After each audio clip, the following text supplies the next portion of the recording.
السلام علیکم.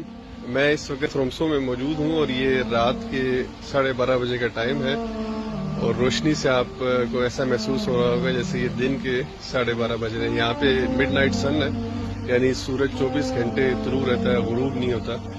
یہ دنیا میں ایک منفرد جگہ ہے جہاں پہ 24 گھنٹے کے لیے سورج طلوع رہتا ہے.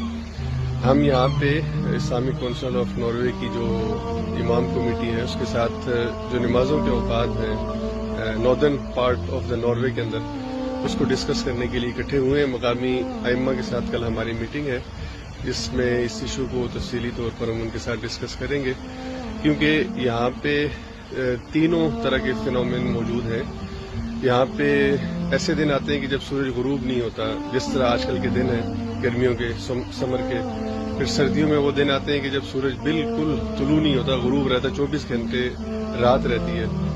اور پھر ان کے درمیانی وقت ہے کہ جب سورج غروب بھی ہوتا ہے اور طلوع بھی ہوتا ہے اور نارمل دن کی کیفیت ہوتی ہے.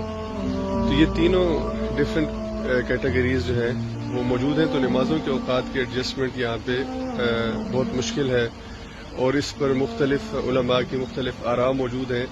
یہ فقہی طور پر ہر ایک امام اپنے اپنے اصول اور قواعد کے مطابق اس کا کوئی حل تجویز کرتا ہے، لیکن لوکل مساجد، یہاں کی جو مساجد ہیں، یہاں کے جو مسلمان ہیں، یہاں پہ جو لوگ ہیں، ان کو اس حوالے سے مشکل ہے کہ وہ جو حل تجویز کیے گئے ہیں وہ ایسا حل ہے کہ جو پریکٹیکیبل نہیں ہے، جو یہاں کے لوگوں کے لیے زیادہ مشکلات کا باعث بنتا ہے. اور یہ حل جو تجویز کیے گئے ہیں یہ اکثر ان علماء کی طرف سے ہے کہ جو یہاں پہ آئے نہیں ہیں، رہے نہیں ہیں، اور مقامی علماء جو تجویز کرتے ہیں اس کے حوالے سے ہم آہنگی نہیں پائی جاتی لوکل. تو اب اسی وجہ سے اسلامک کونسل آف ناروے نے ایک کمیٹی بنائی ہے کہ وہ یہاں کے جو نمازوں کے اوقات ہیں ان پر ایک متفقہ جو ہے وہ ایک فیصلہ کیا جائے، اس پر کام کیا جائے. جن جگہوں کے اوپر سورج غروب ہوتا ہے اور طلوع ہوتا ہے ان کی آبزرویشنز کی جائے اور پھر یہاں پر جو لوگ رہتے ہیں ان کی رہنمائی کی جائے. تو بطور خاص رومسو کا جو علاقہ ہے جہاں پہ بالکل آج کل سورج غروب نہیں ہو رہا، یہاں پہ اس حوالے سے آسانی ہے کہ کوئی بھی آلٹرنیٹو میتھڈ جس پر اتفاق ہو جائے اسے استعمال کیا جا سکتا ہے. تو یہاں پہ آج کل نمازوں کے اوقات میں باہم اتنا فاصلہ رکھا گیا ہے جتنا کہ مکہ کے اندر نمازوں کے اوقات کا فاصلہ ہے. تو مثال کے طور پہ مکہ میں اگر فجر 4 بجے ہے تو یہاں پہ فجر 4 بجے ہے. مکہ میں اگر وہاں پہ 2 بجے ظہر ہے تو یہاں پہ 2 بجے ظہر ہے. اسی طرح اثر مغرب اور عشاء کا ہے. تو اندازے سے ایک وقت مقرر کیا گیا ہے. لیکن جب وہ دن آئیں گے کہ جب سورج غروب ہوتا ہے اور طلوع ہوتا ہے تو پھر ایک مشکل شروع ہو جائے گی کہ کس حد تک لوکل غروب اور طلوع کو فالو کیا جا سکتا ہے اور کب یہ ناممکن ہے.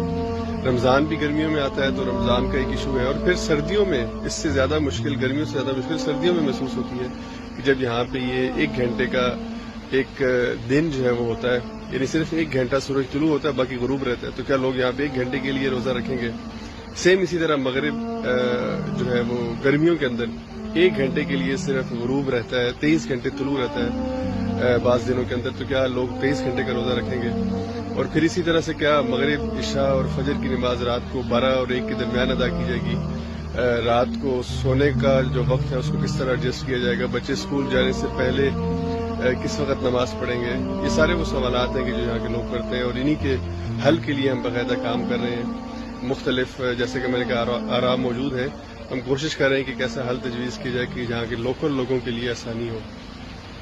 یہ آپ یہاں کا جو منظر ہے وہ دیکھ، ایک خوبصورت جگہ ہے، بہت پیاری جگہ ہے. رومسو کا شہر ابھی بھی پہاڑوں کے اوپر برف موجود ہے اور یہ رات کے 12:30 بجے کا وقت ہے اور سورج بالکل اپنے، اگرچہ بادل ہے آج، اس طرح سے آسمان جو ہے وہ صاف نہیں ہے. اگر اس وقت بادل نہ ہوتے تو بہت واضح سورج ہم آپ کو دکھا سکتے ہیں یہاں سے، لیکن اس وقت بادل ہونے کی وجہ سے ہم آپ کو سورج کی روشنی اس طرح سے نہیں دکھا سکتے جس طرح سے ایکچولی موجود ہوتی ہے. لیکن بالکل واضح دن کی طرح کا یہ منظر ہے، آپ خود دیکھ سکتے ہیں. اللہ تعالیٰ کی قدرت ہے، اس کا نظام ہے اور مسلمان دنیا کے اس حصے کے اندر بھی موجود ہیں، مساجد موجود ہیں، نمازیں ادا کی جا رہی ہیں اور یہاں پہ باقاعدہ مسلمانوں کے ادارے جو ہیں وہ قائم ہو چکے ہیں. تو اللہ تعالیٰ یہاں کے مسلمانوں کے لیے آسانی بھی فرمائے اور ان کو یہاں پہ ذریعہ تبلیغ اسلام کی توفیق عطا فرمائے، اسلام کے پھیلاؤ کا ذریعہ بنائے. السلام علیکم ورحمۃ اللہ وبرکاتہ.